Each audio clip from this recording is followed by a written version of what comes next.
Maintenant, on passe aux résultats, et moi je vais vous parler des résultats de la série lyonnaise, en fait. Donc l'indication, c'était une arthrose fémoro-patellaire isolée. C'est une prothèse à coupe, et on a pris en compte la littérature pour éviter les échecs précoces. On avait fait une première étude publiée dans le CESTA avec 3 ans de recul, avec des résultats qui étaient satisfaisants, avec une bonne sélection des patients. On avait été pas trop mauvais, mais quand même, on s'était rendu compte que les gens qui étaient plus de 75 ans, on avait eu des échecs, et c'est peut-être chez les patients âgés qu'il faut éviter une prothèse fémoro-patellaire. Et évidemment, comme toujours, c'est marqué partout, et même quand c'est marqué partout, on peut oublier. Il ne faut pas trop faire ça quand il n'y a pas de dysplasie de trochlée.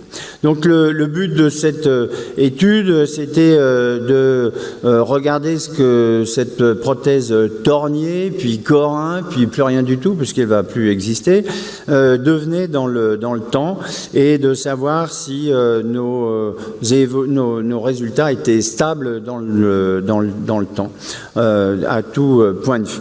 Donc, matériel et méthode, 28 patients, étude prospective entre novembre 2011 et juillet 2015. C'était la prothèse PFJ Nitec. Les critères d'inclusion, c'était une arthrose fémoro-patellaire isolée, Iwano 3 ou 4, surtout 4 évidemment. Les critères d'exclusion, évidemment, sont ceux que vous connaissez.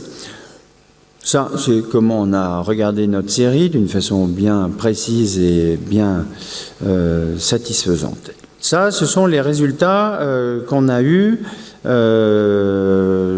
sur nos patients. Donc, il y avait plus de femmes que d'hommes. L'âge moyen, 63 ans, donc assez jeune finalement.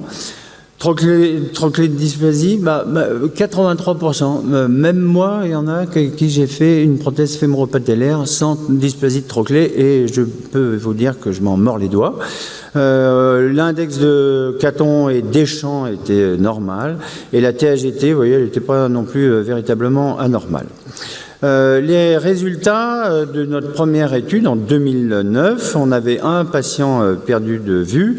3 patients avaient eu des échecs précoces, inférieurs à 1 année, avec une évolution vers l'arthrose globale. Et cette évolution vers l'arthrose globale, c'était des gens qui étaient après 75 ans. Et c'est ça qui dit que peut-être quand on a une arthrose fémoro-patellaire chez le vieux, peut-être qu'il faut peut-être mieux faire une prothèse totale, même si c'est soi-disant un peu moins traumatisant de faire une prothèse partielle. Et puis once again, pas faire une prothèse fémoro-patellaire s'il n'y a pas de dysplasie de trochlée. Je l'ai fait, et j'ai été puni gravement par cette grosse erreur. Voilà, je ne le ferai plus, c'est promis. Voilà les résultats en 2022 de notre série. On les a pas tous revus en vrai. On a des évaluations cliniques, 14, on a 10 téléphones, on a des radios quand même sur 18. Donc le recul moyen, c'est 8 ans, de 7 à 10. Et ce qui est intéressant et ce qui est plutôt bien, c'est d'abord, il n'y a pas eu de nouveaux échecs. Donc le résultat semble être assez stable dans le temps. Les scores se sont maintenus, ne sont pas vraiment non plus améliorés, mais ça, on n'attendait pas vraiment à ce qu'ils s'améliorent.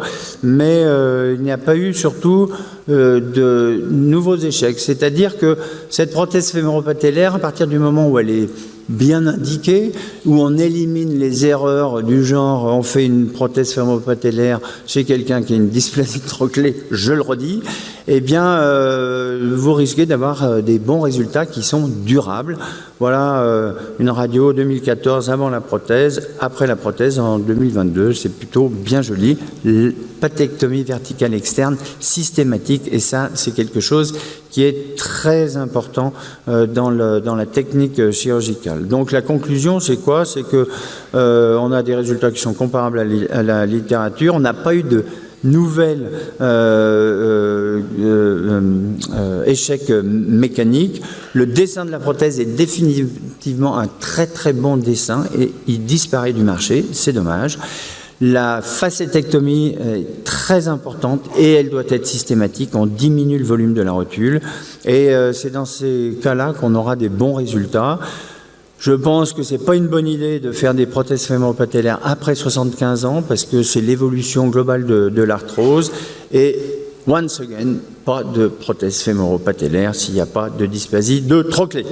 En conclusion, ce sont des résultats cliniques et radiologiques qui sont stables dans le temps et c'est plutôt bien rassurant. Ça reste une bonne indication, cette prothèse fémoro-patellaire. Merci.